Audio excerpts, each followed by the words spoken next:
Un drame dans le petit quartier Bellevue, à Chambéry.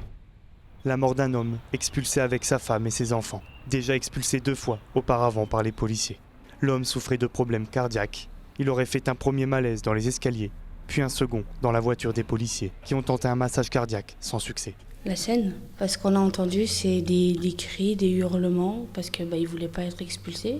Mais bon, c'était la 3e fois qu'ils intervenaient. Cardiaque, non, mais je savais qu'il avait des problèmes de santé, oui.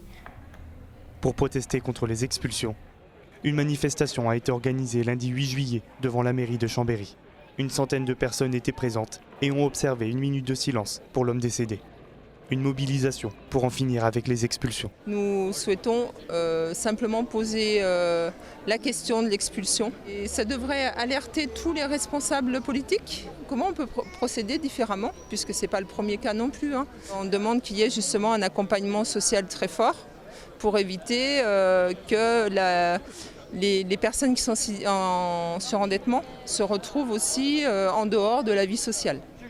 Après des prises de parole fortes, combien de morts il faudra? Et on a obligé les gens à revenir dans l'appartement. Les enfants pleuraient. Les manifestants sont entrés dans la mairie et ont envahi le conseil municipal.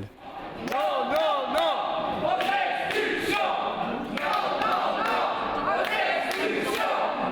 Le maire demande alors à la police l'évacuation des manifestants. Les policiers s'exécutent.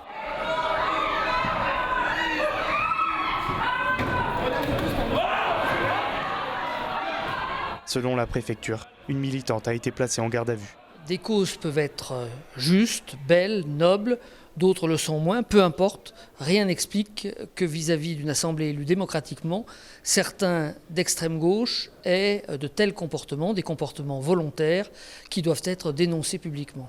Moi, j'ai communiqué au conseil municipal les éléments que j'avais de mes services qui montrent qu'un accompagnement avait été mis en place depuis plusieurs mois auprès de cette famille et que toutes les tentatives d'aide s'étaient soldées par des échecs et par un refus du principe même de l'aide. Selon le maire, qui est aussi le vice-président de Cristal Habitat, le bailleur social qui gère le logement squatté par la victime, le dialogue avec Lac d'Arbet était impossible.